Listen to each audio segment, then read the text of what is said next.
My name is Emily Donovan, and at 73 years old, I never expected my 12-year-old grandson would save my life.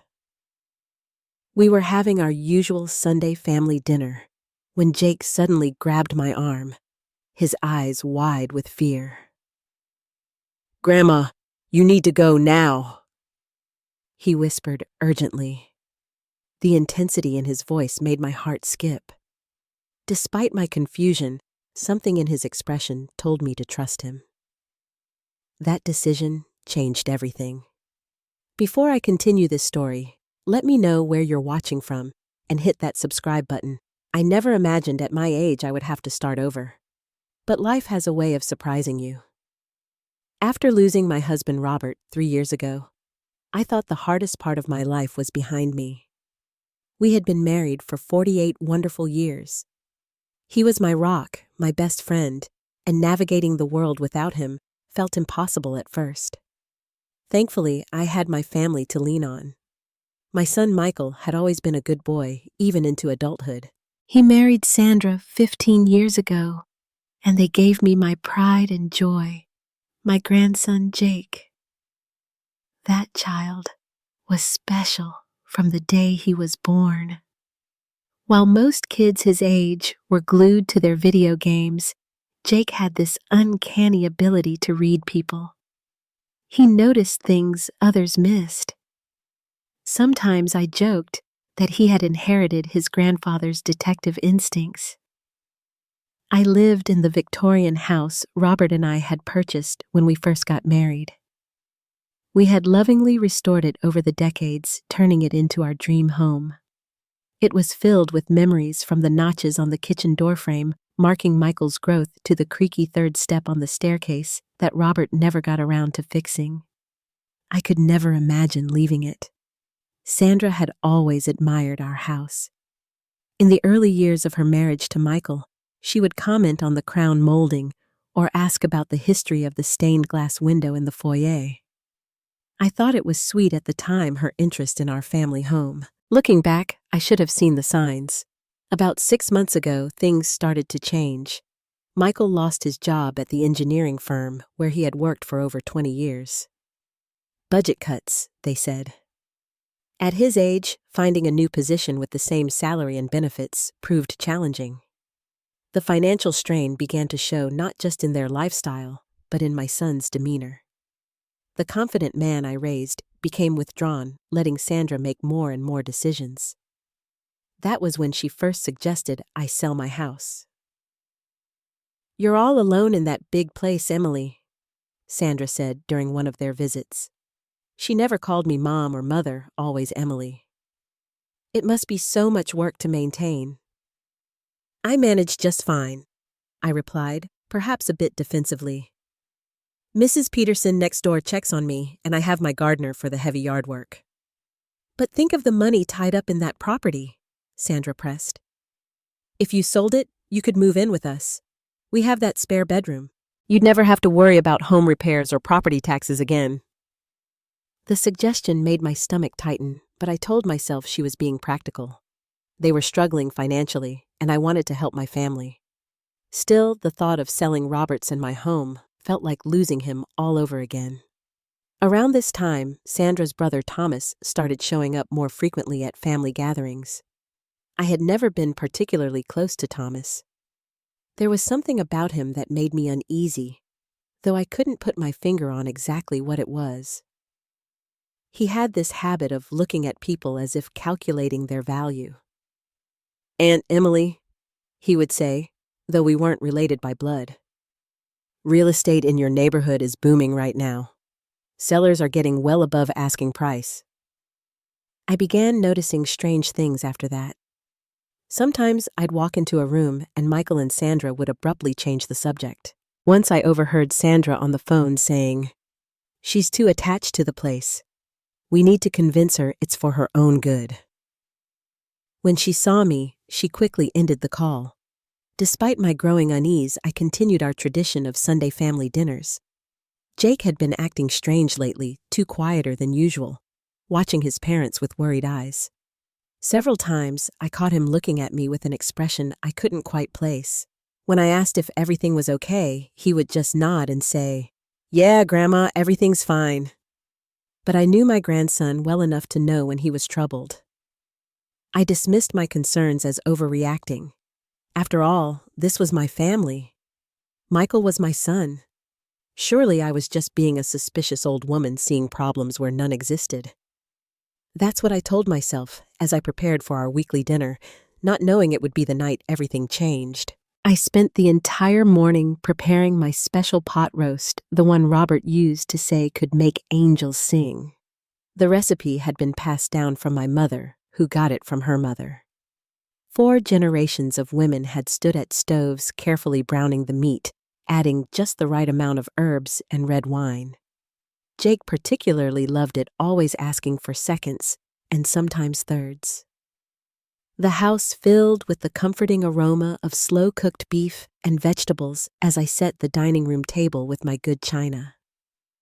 Robert and I had received it as a wedding gift, and I only used it for special occasions or family gatherings. Each plate, each piece of silverware held memories of celebrations past. When the doorbell rang at 5 o'clock sharp, I smoothed my apron and went to greet my family. Michael arrived first, giving me a quick peck on the cheek. He seemed distracted, his eyes not quite meeting mine. "Something smells amazing, Mom," he said, his voice lacking its usual enthusiasm. Sandra followed him in, dressed more formally than our casual Sunday dinners typically warranted. Her silk blouse and perfectly styled hair seemed out of place for pot roast and family conversation. "Emily, you look well," she said, giving me a brief hug that felt more obligatory than affectionate. Jake came in last, slouching slightly as if trying to make himself invisible. When he hugged me, though, it was tight and lingering. "Missed you, Grandma," he whispered against my shoulder. "I missed you too, sweetheart," I replied, ruffling his hair. "Your favorite pot roast is almost ready." Just as I was closing the door, a hand pushed it back open. Thomas stood there, a bottle of wine in hand, and a smile that didn't reach his eyes. "Hope I'm not crashing the party," he said smoothly.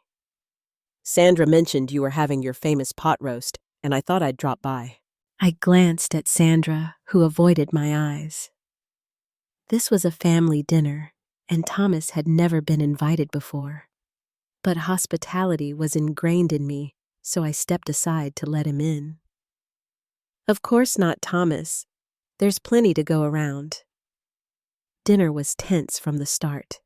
Conversation felt forced, with long silences broken by Thomas's overly loud comments about real estate values and Sandra's pointed questions about my daily routine.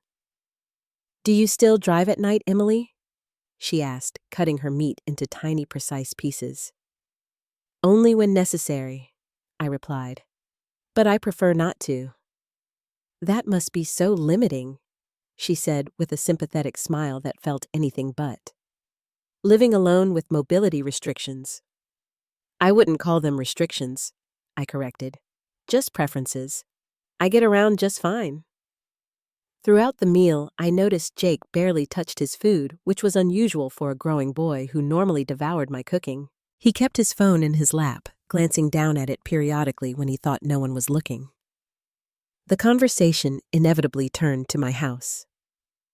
"Emily," Sandra began, setting down her fork. "Michael and I have been thinking more about what we discussed, about you selling this place." "I appreciate your concern," I said carefully, "but I'm not ready to make any decisions yet."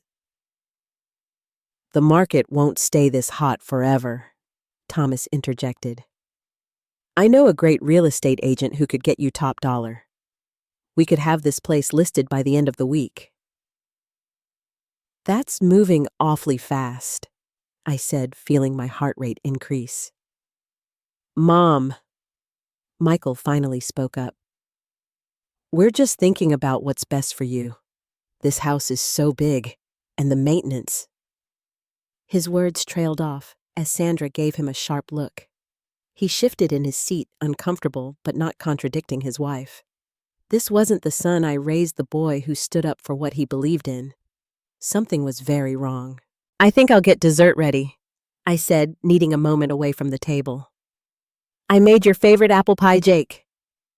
Jake immediately stood up. "I'll help you, Grandma." In the kitchen, I pulled the pie from the warming drawer and set it on the counter. Jake closed the kitchen door behind us, which struck me as odd. He moved to my side, checking over his shoulder as if ensuring we were truly alone. "Grandma," he said, his voice barely above a whisper. He grabbed my arm, his fingers digging in slightly with urgency. "You need to go. Now." I stared at him, uncomprehending. "What do you mean, sweetheart?" His eyes darted toward the dining room door. "You're in danger. You need to leave the house." "Jake, what's wrong?" I asked, confused and increasingly alarmed by his behavior. "Please," he pleaded. "Just trust me. I can't explain everything right now, but you need to get out of here. Go to your friend Nancy's house. Don't tell anyone where you're going." The intensity in his young face took my breath away. Jake had always been perceptive, but this was something else entirely. This was fear. "Did you hear something? Did someone say something about me?" I pressed, trying to understand. "I overheard Mom and Uncle Thomas talking last night," he whispered. "They have plans, Grandma. Bad plans. They want your house, and they don't care what happens to you. Please believe me." My first instinct was disbelief. This was my family we were talking about. My son wouldn't allow anyone to harm me. But looking into Jake's eyes, I saw absolute conviction and fear. So much fear. In that moment, I made a decision that would change everything. I believed him. "What should I do?" I asked, my voice surprisingly steady, despite the trembling in my hands. "Tell them you're not feeling well," Jake instructed. "Say you need to lie down. I'll check on you every few minutes so they don't get suspicious. Pack a small bag with what you need. I'll bring your car keys up to you." I marveled at the maturity of my 12-year-old grandson planning an escape route for his elderly grandmother. What kind of situation had we found ourselves in? "Okay," I agreed. "But Jake, be careful. Don't put yourself in any danger." He nodded solemnly. "I'll be fine, Grandma. They don't know that I know."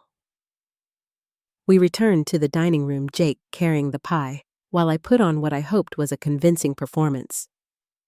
"I'm sorry, everyone," I said, pressing a hand to my forehead. "I'm suddenly not feeling very well. I think I need to lie down for a bit." "Oh, no," Sandra said, concern in her voice that didn't match the calculation in her eyes. "What's wrong? Should we call a doctor?" "No, no," I assured her. "Just a headache and some dizziness. I probably just need to rest." "I can check on Grandma," Jake volunteered. "You guys start dessert without us." As I climbed the stairs to my bedroom, I could hear Thomas's voice floating up behind me. "You know, this is exactly the kind of thing we were talking about. Living alone at her age." Once in my bedroom, I moved quickly despite my shaking hands.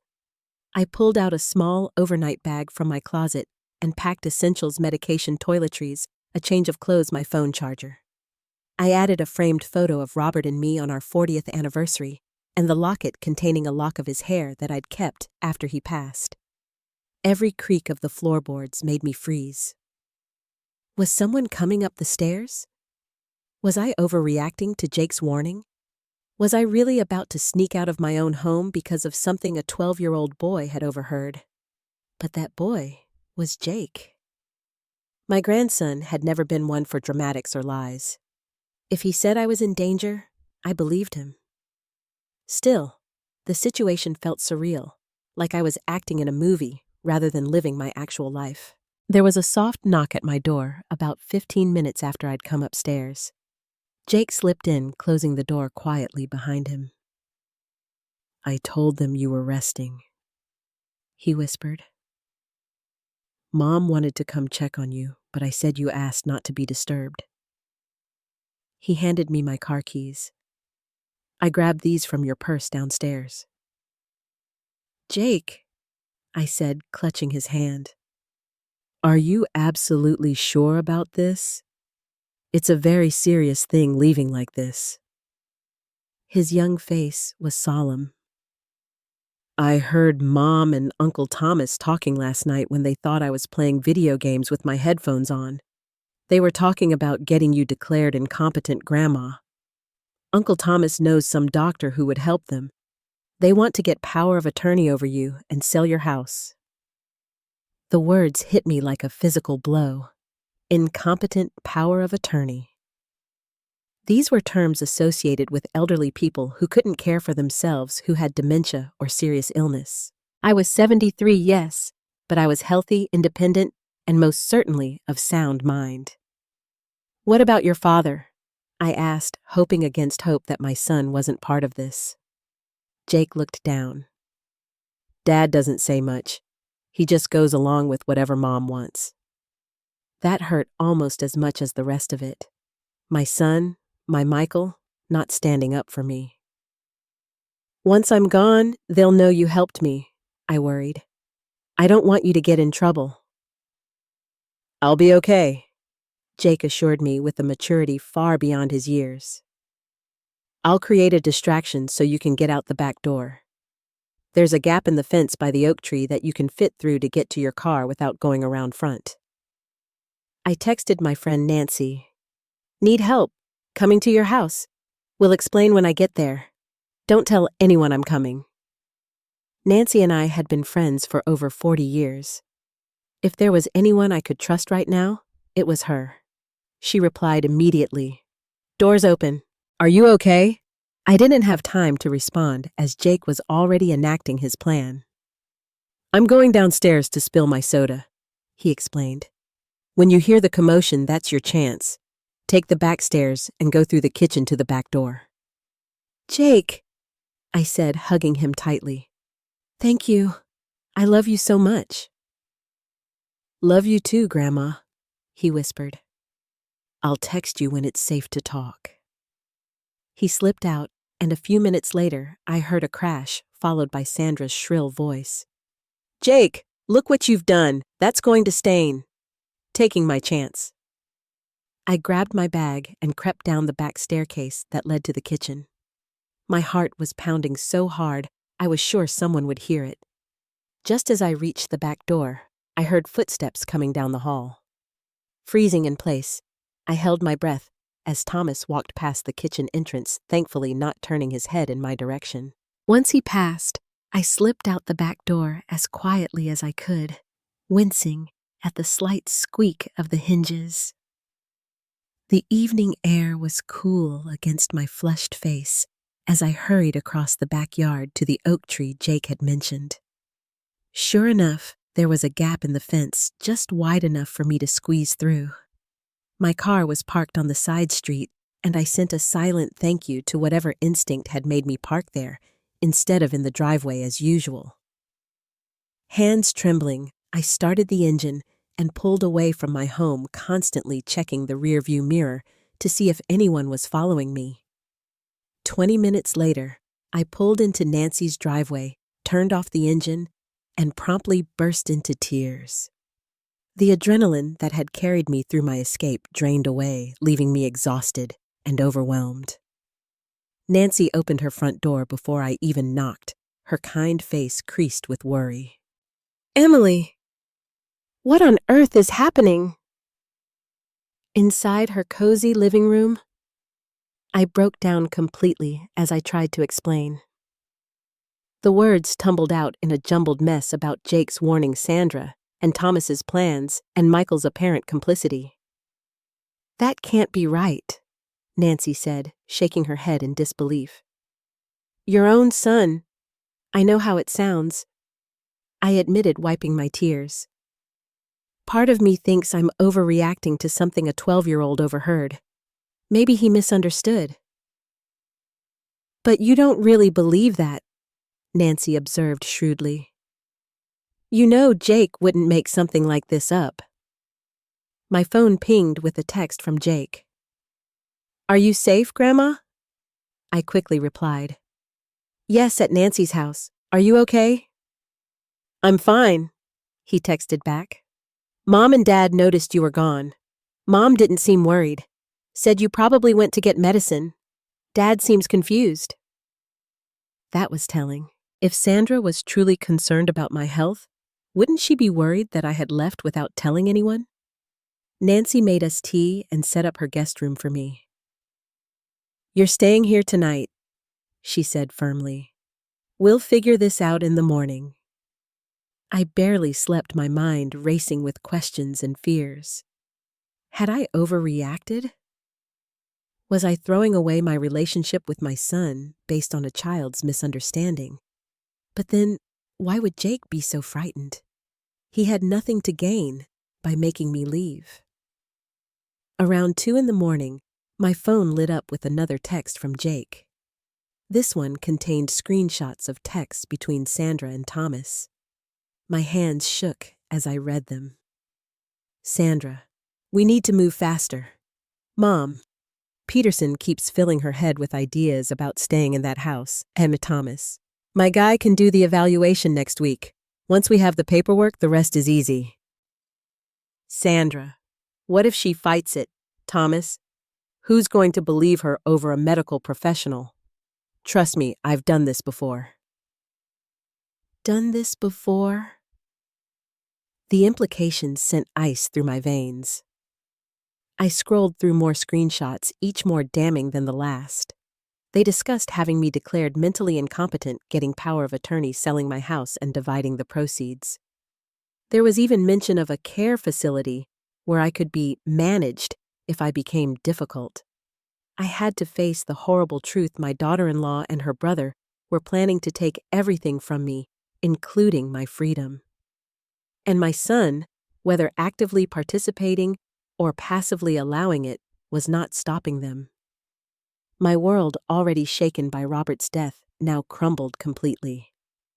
But as I stared at those messages in the dark of Nancy's guest room, something else stirred within me. Beneath the heartbreak and betrayal, a spark of anger ignited. How dare they? This was my life, my home, my mind, and I would not let them take any of it from me. The next morning, Nancy and I sat at her kitchen table with her laptop open, researching elder law attorneys. My night had been sleepless, my mind racing between disbelief, heartbreak, and growing anger. Patrice Livingston has excellent reviews, Nancy said, pointing to a listing. And she specializes in elder abuse cases. The term elder abuse made me wince. Was that what this was? It seemed impossible that my own family could be plotting against me this way. Yet Jake's warning and the screenshots he'd sent left little room for doubt. We called Patrice's office and were lucky enough to get an emergency appointment that same morning. As a woman in her 60s herself, Patrice listened to my story with both professional assessment and personal empathy. Unfortunately, what you're describing is not uncommon, she said after I finished explaining the situation. Financial exploitation of elderly family members happens more often than people realize, especially when valuable property is involved. But can they really have me declared incompetent just like that? I asked, my voice breaking slightly. Not if we act proactively, Patrice assured me. The texts your grandson sent you are extremely helpful evidence. We'll need to document everything, get a mental health evaluation from an independent doctor to establish your competency, and possibly file for a restraining order against your son-in-law if his past suggests he might become dangerous. I winced at the term son-in-law.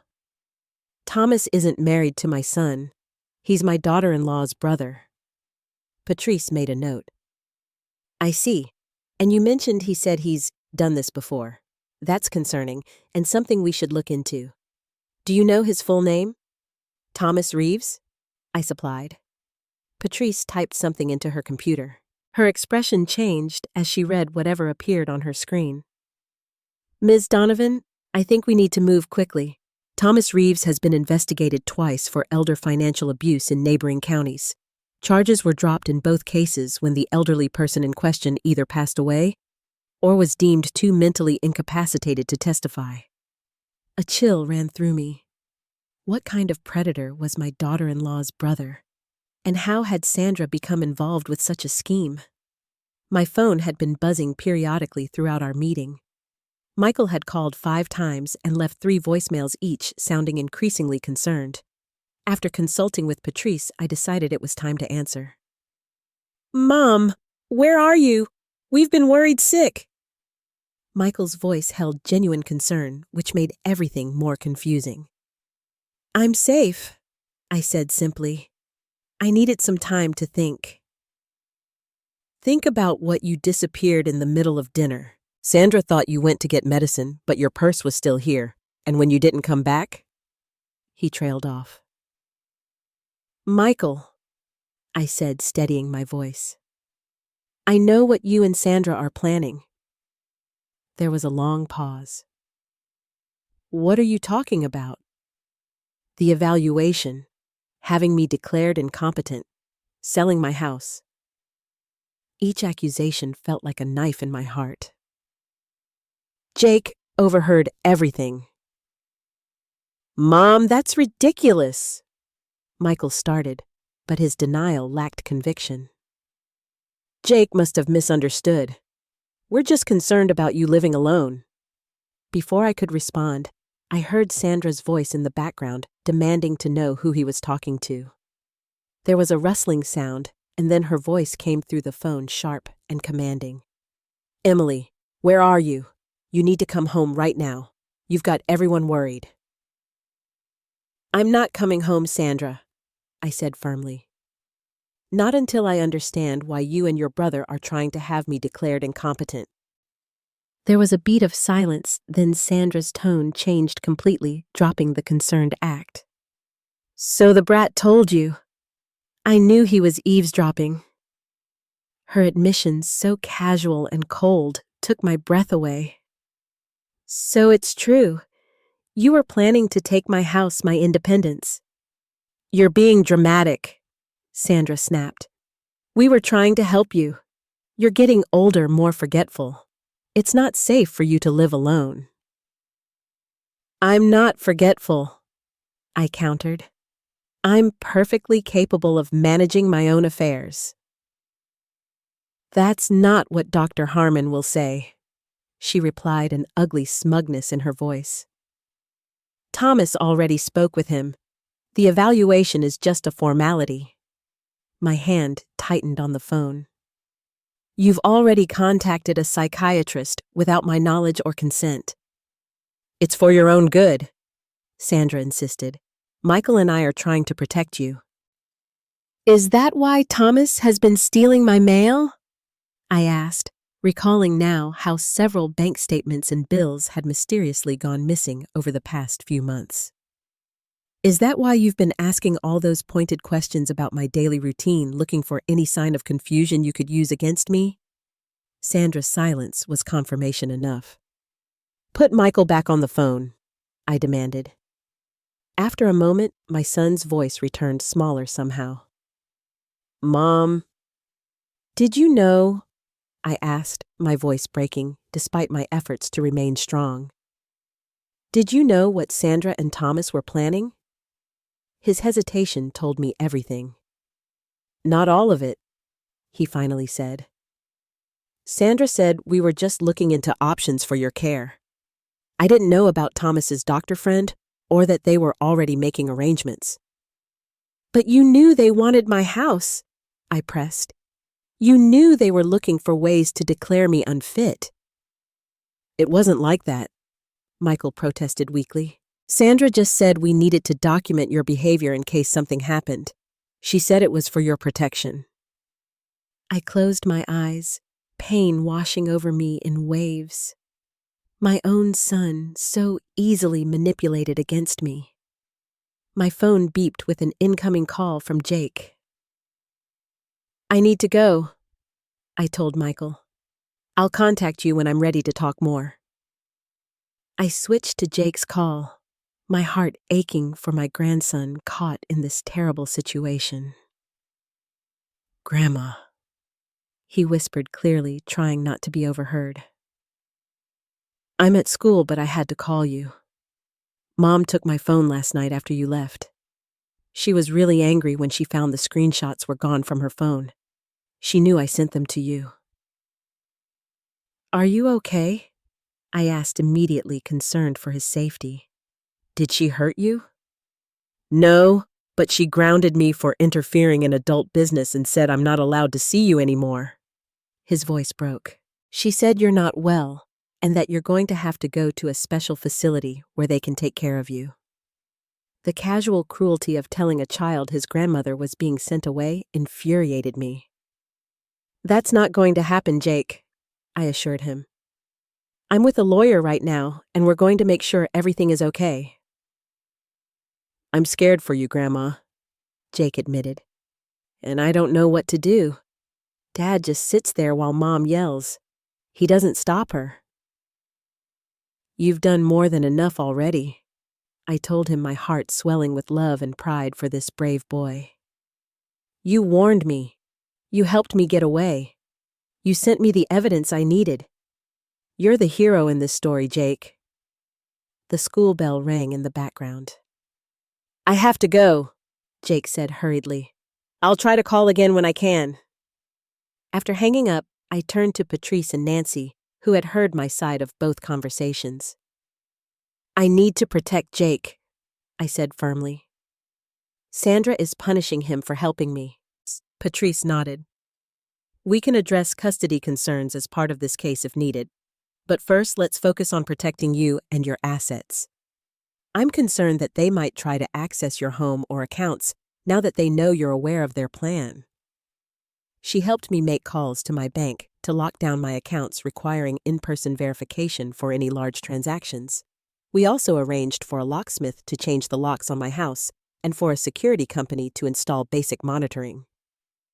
As we were finishing these arrangements, Nancy's phone rang. It was her neighbor across the street. There's a man trying to get into your backyard, the neighbor reported. Tall guy, dark hair. He's been circling the house for about 10 minutes. Thomas, it had to be. But how had he known where to find me? We need to call the police, Patrice said immediately, already dialing 911. This is now a potential physical threat. While waiting for the police, we moved away from windows and locked all doors. My mind raced with questions. Had they tracked my phone? Had someone seen my car in Nancy's driveway? Or had they simply guessed I would go to my closest friend's house? The police arrived within minutes, finding Thomas attempting to jimmy open Nancy's back door. When confronted, he claimed he was looking for his confused aunt, who had wandered away from home. The officers, already briefed by Patrice's 911 call, weren't buying it. The situation escalated quickly when they ran Thomas's ID and discovered he had outstanding warrants for fraud in another county. As they handcuffed him, Thomas began shouting threats. You think you're so smart, Emily? This isn't over. Sandra and I will get what's ours. His words, spoken in front of police officers and neighbors who had gathered to watch the commotion, only strengthened my case. One of Nancy's neighbors had even recorded the entire confrontation on her phone, capturing Thomas's threats clearly. Within hours, news of Thomas's arrest had reached Michael and Sandra. My phone exploded with calls and texts ranging from desperate pleas to outright threats. Sandra alternated between claiming it was all a misunderstanding and warning that I would regret turning family against each other. Michael's messages were more subdued, asking me to come home so we could work this out. But there was no working this out. Not when Sandra had already contacted a psychiatrist to have me declared incompetent. Not when Thomas had tried to break into Nancy's house. Not when my grandson was being punished for protecting me. As evening fell, I sat in Nancy's living room, surrounded by the paperwork Patrice had left for me to review.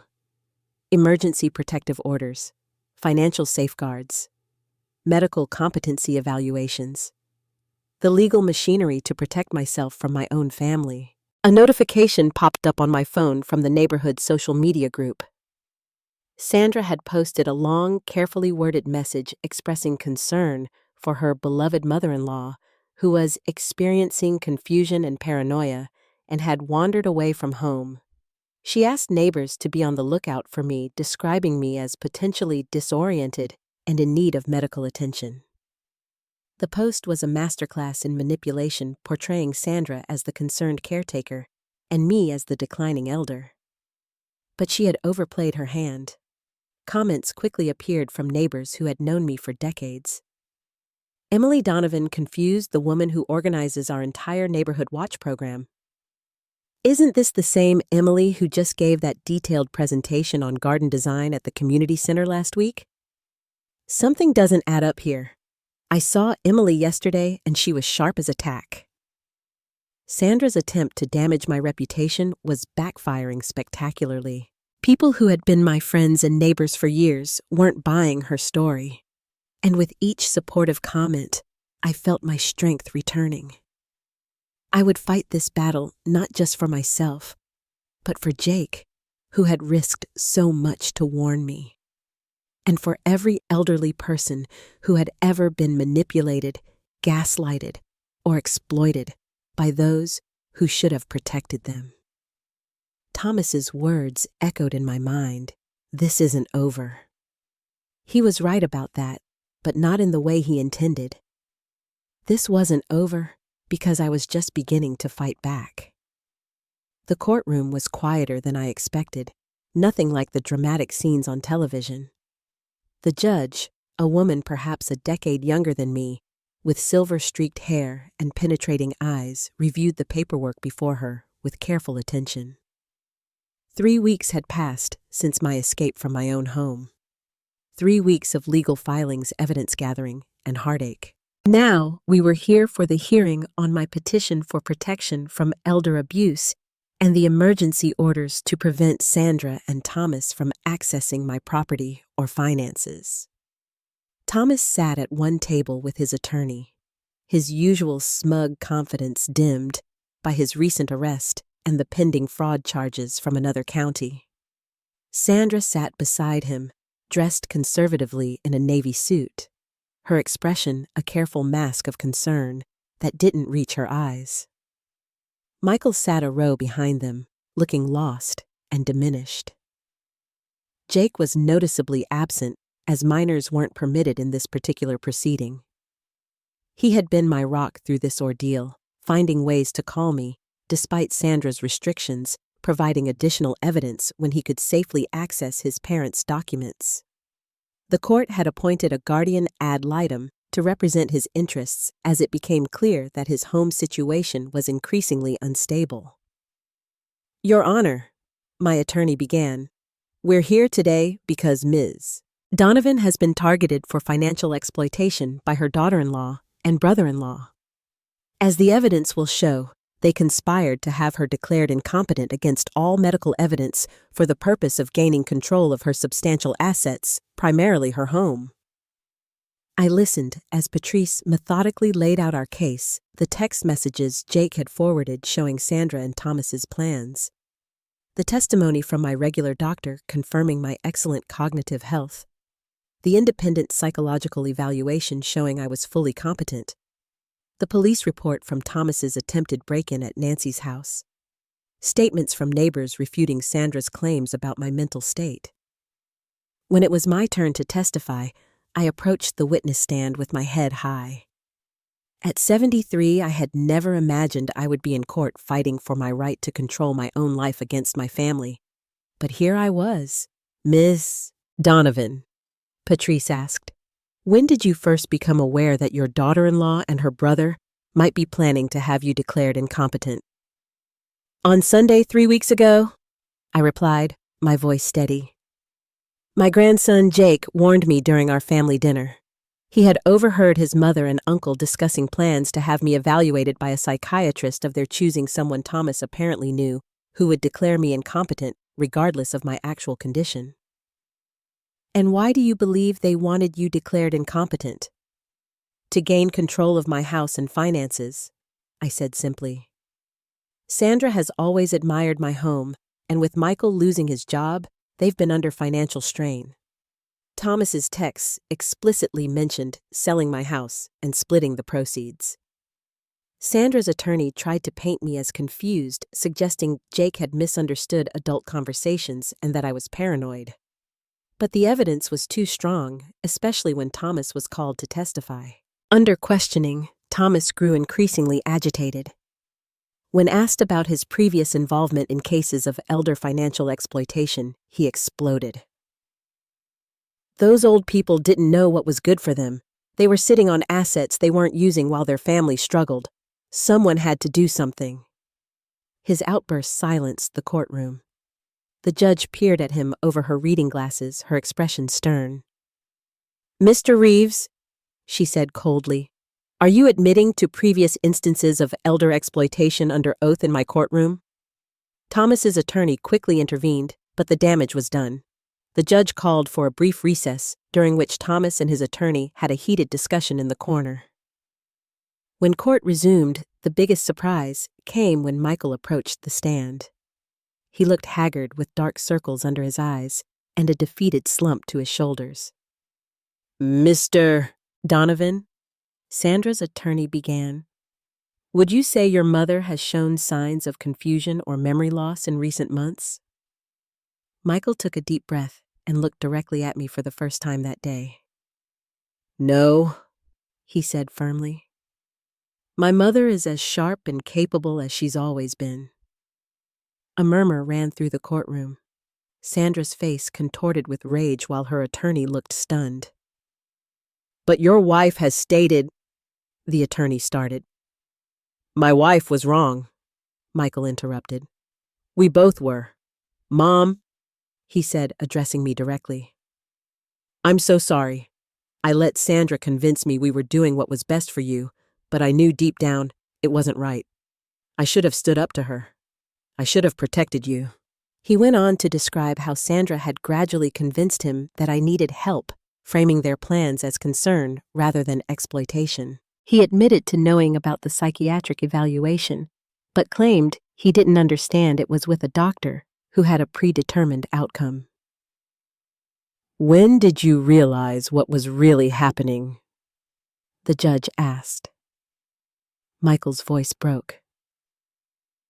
"When Jake showed me the text between Sandra and Thomas. My 12-year-old son had to show me what kind of people I was aligning myself with against my own mother." Sandra stood up shouting accusations at Michael about betrayal and weakness until the judge threatened to have her removed from the courtroom. Her public meltdown only reinforced the image of someone unstable and manipulative. By the end of the hearing, the judge had seen enough. She granted all the protective orders we had requested, barring Sandra and Thomas from my property and forbidding them from any involvement in my financial or medical decisions. She also recommended the district attorney look into potential criminal charges for attempted elder exploitation. "Ms. Donovan," the judge said, addressing me directly, "this court finds you fully competent to manage your own affairs. What happened to you is unfortunately common, but your grandson's bravery and your own quick action prevented what could have been a tragic outcome.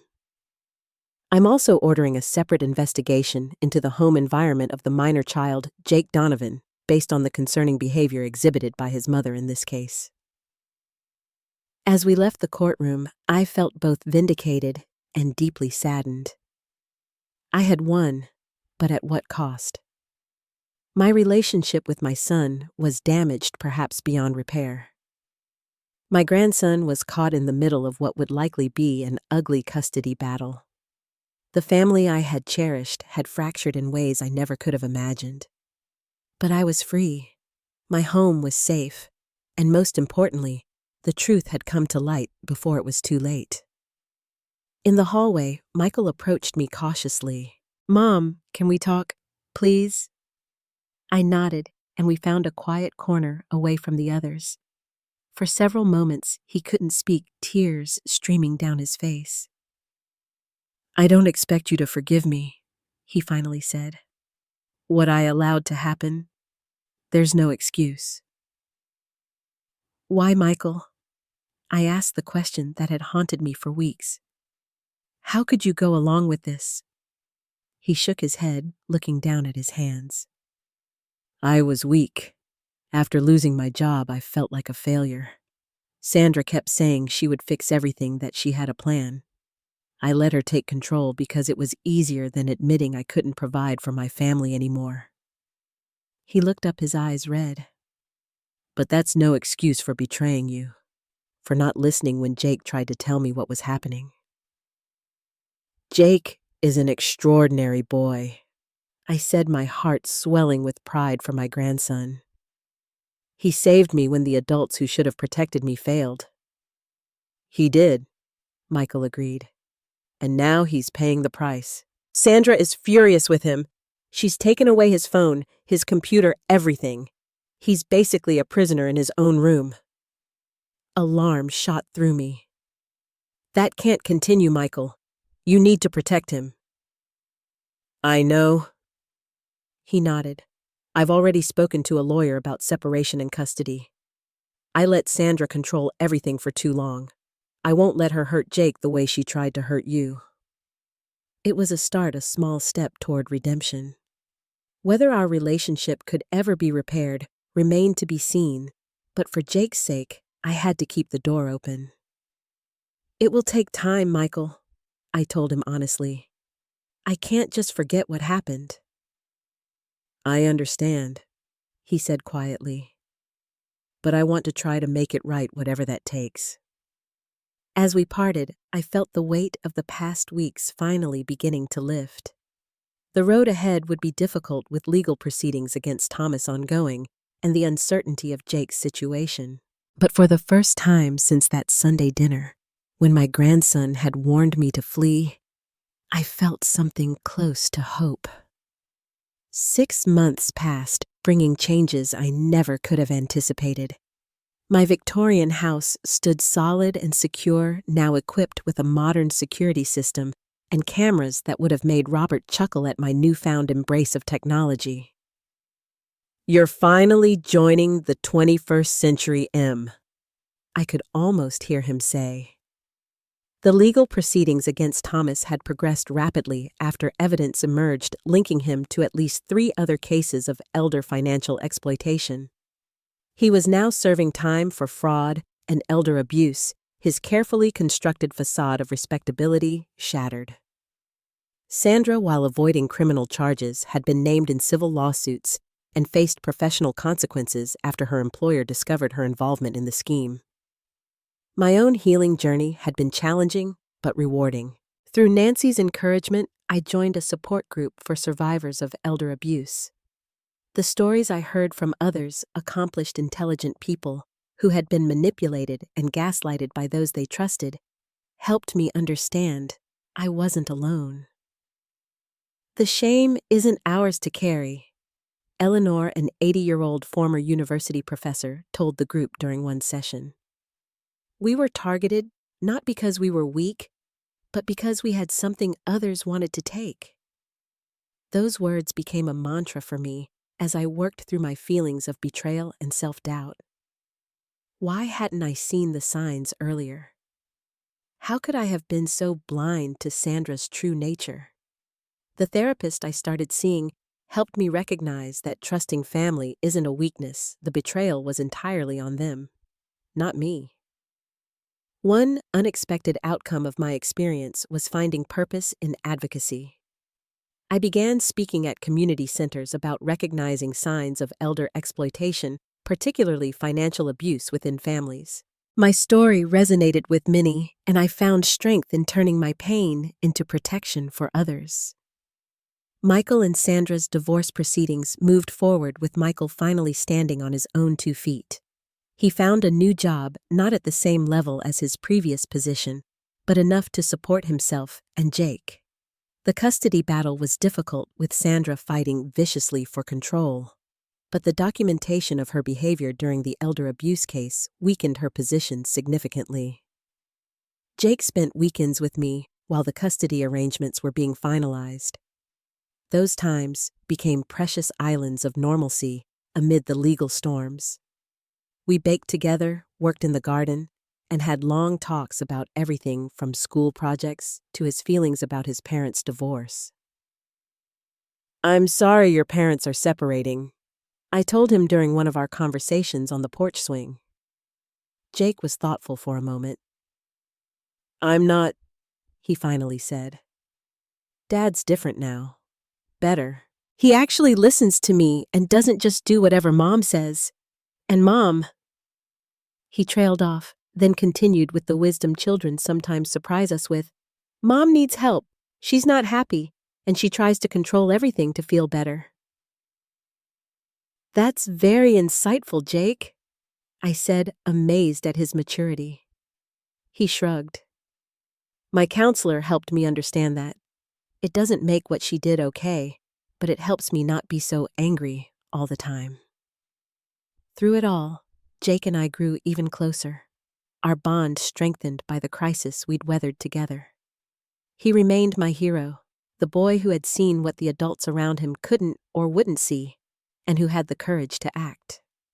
Sandra continued her attempts at manipulation, though they grew increasingly desperate and ineffective. She tried contacting my friends, spreading stories about my declining mental state, but her reputation in the community was beyond repair. The neighbors who had rallied around me during the crisis remained steadfast allies, checking in regularly and including me in community events.